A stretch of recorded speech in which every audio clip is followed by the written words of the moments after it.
विषय के अध्याय 14 स्वर्ण नगरी की सैर। स्वर्ण नगरी किसको कहा गया? जैसलमेर को। किस शहर को कहा गया? जैसलमेर को। तो जैसलमेर राज्य को स्वर्ण नगरी कहा जाता है। तो जैसलमेर की सैर बच्चों के द्वारा स्कूल की तरफ से एक भ्रमण का टूर, एक यात्रा जिसे की जाती है जैसलमेर शहर की।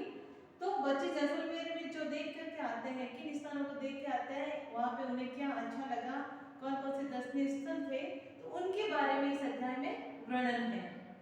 तो एक पिछले वीडियो में हमने इस हाफ चैप्टर को कंप्लीट कर दिया था। आज हम अगले जो बचे हुए अध्याय को करेंगे।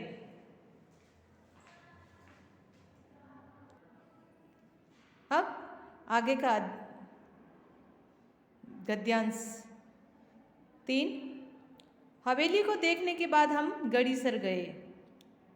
कौन कौन सी हवेली इन्होंने देखी थी? पटवो की हवेली, नथवल की हवेली, सालम सिंह की हवेली। ये सारी जो दर्शनीय हवेलियाँ थी, इनको देख करके, इनको देखने के बाद में ये कहाँ गए थे? गड़ीसर। यह तालाब सदियों से, सदियों का मतलब अधिक लंबे वर्षों से, मतलब बहुत सारी सदियां इसमें निकल गई। यह तालाब सदियों से यहाँ के वासिंदों की प्यास बुझाता है। मतलब इस तालाब में पानी भरा हुआ रहता है, तो वासिंदों को मतलब यहाँ पे निवास करने वाले जो व्यक्ति, इन सब की क्या करता है? प्यास बुझाता है। इस तालाब के पानी को पी करके लोग अपनी प्यास बुझाते हैं। यहाँ का प्रत्येक पत्थर सौंदर्य बिखेरता नजर आता है। इसी पाल पर मुक्तेश्वर मंदिर वो बगीचा बनी हुई है। दर्शन मोहित अनुराग को थकान महसूस होने लगी। अब क्या और इसके आसपास क्या बनी हुई है कि इसकी पाल पर, इसी पाल पर, कौन से तालाब की पाल पर? मुक्तेश्वर मंदिर और क्या बनी हुई है? बगीचियाँ बनी हुई हैं। अब ये जो विद्यार्थी जो घूमने गए थे, उनको क्या महसूस होने लगी? थकान, क्योंकि भ्रमण करते हुए उनको थकान महसूस होने लगी। हम होटल में जाकर आराम करने लगे। ये होटल में ठहरे हुए थे और वहाँ जाकर के उन्होंने आराम किया। दूसरे दिवस हमने बादल विलास और जवाहर विलास देखे। ये दो विलास हैं, कहाँ के? जैसलमेर के बादल और जवाहर विलास। अमर सागर के जैन मंदिर व कुलतरा देखकर हम सम पहुँचे। अब उन्होंने और क्या क्या देखा था? अमर सागर के जैन मंदिर, वहाँ पे किसके? जैन धर्म को मानने वाले व्यक्तियों के जैन मंदिर थे। कुलधरा और कुलधरा दोनों को देख करके कहाँ पहुँचे थे? सम पहुँचे थे। वहाँ रेत का अथाह समंदर हमें बरबस ही अपनी ओर खींचता है। कहाँ? जो क्षेत्र है, कौन सा? सम क्षेत्र। वहाँ पे क्या? अथाह का मतलब बड़ा, समंदर का मतलब वहाँ पे रेत का समंदर, मतलब चारों तरफ क्या है? रेत ही रेत है। ऐसा लगता है कि जैसे रेत का ही समंदर हो। समंदर का मतलब समुद्र। हम सम के धोरों की मखमली रेत पर खूब नाचे गाए। वहाँ ऊँट की सवारी ने बहुत रोमांचित किया। सूर्यास्त ने अपनी लालिमा बिखेरी और हम जैसलमेर लौट आए। और क्या हुआ था? और उन्होंने क्या क्या किया था? जो मखमली रेत थी उसके ऊपर खूब उन्होंने नाचे थे, गाए थे और ऊँट की सवारी की थी। ऊँट रेगिस्तान मतलब रेत में चलने के लिए जो सबसे उपयोगी जानवर है वो ऊँट है, तो उन्होंने ऊँट की भी सवारी की थी। अब गद्य का भाग और इसी ये जो 3 नंबर पैराग्राफ पढ़ा था, इसी से रिलेट कुछ प्रश्न और उत्तर है।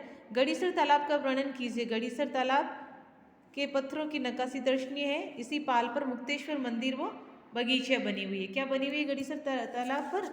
मुक्तेश्वर मंदिर और बगीचे बनी हुई। सदियों से ये तालाब यहाँ के निवासियों की क्या करता है?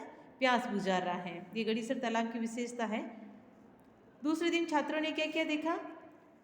छात्रों ने दूसरे दिन बादल विलास, जवाहर विलास, अमर सागर के जैन मंदिर, कुलधरा व सम के धोरे देखे। सम के धोरों पर छात्रों ने क्या किया? सम के धोरों पर छात्र खूब नाचे गाए, वहाँ ऊँट की सवारी का भी आनंद लिया। सूर्यास्त का संधि विच्छेद क्या होगा? सूर्य प्लस अस्त। क्या होगा? सूर्य प्लस अस्त। अब आगे का अध्याय। रात में कैट सांगरी पंचकूटा की सब्जी व दाल बाटी चूरमा का आस्वाद किया। अब रात में उन्होंने भोजन में क्या क्या लिया था? कैर सांगरी, क्योंकि वहाँ पे जो कैर और सांगरी के वृक्ष होते हैं। कैर एक फल लगता है कैर के पेड़ के, और खेजड़ी के पेड़ के सांगरी लगती है।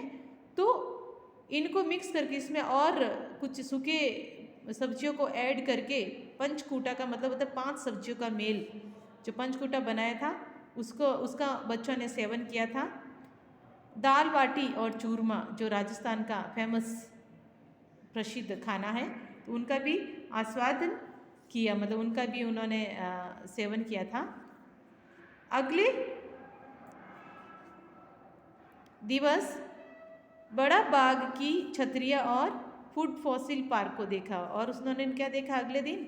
बड़ा बाग, जो बड़ा बाग था उसकी क्या देखी थी? छतरिया देखी और फूड फॉसिल पार्क को देखा। फूड फॉसिल पार्क क्या है ये देखिए, यहाँ पे इसका विस्तृत वर्णन है कि जैसलमेर से बाड़मेर की ओर जाने पर जैसलमेर शहर से 15 किलोमीटर दूर आकल गांव में दर्जनों पेड़ थे, मतलब ये पुरानी किसी घटना के बारे में बता रहे कि बहुत सारे पेड़ थे आकल नाम के गांव में। वहाँ क्या हुआ था, जो हजारों वर्षों तक विभिन्न मौसमों की चोटें सहते सहते पेड़ों की लकड़ी पत्थर में बदल गई। उन पेड़ों की जो लकड़ी थी वो किस में बदल गई थी? वो लकड़ी पत्थर बन गई, मतलब इतनी चोटें सहते सहते इतनी सख्त हो गई लकड़ी, कितनी सख्त? पत्थर के जैसे। उस पार्क को राज्य सरकार द्वारा संरक्षित किया गया है, उनको सुरक्षित रखा गया है, दर्शनीय स्थल इसको बना दिया गया है। तो उस पार्क का नाम क्या है?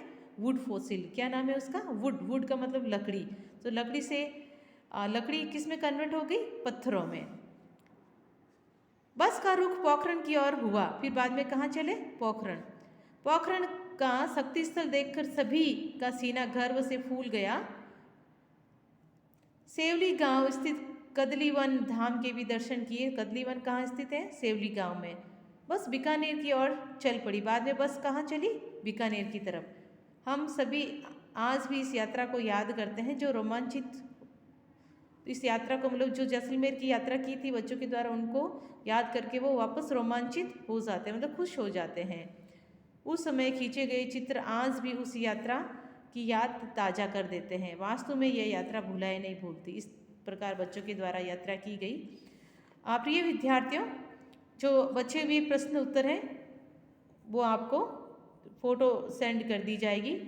इस तरह से हमारा ये चैप्टर कंप्लीट होता है। धन्यवाद। आपका दिन शुभ हो।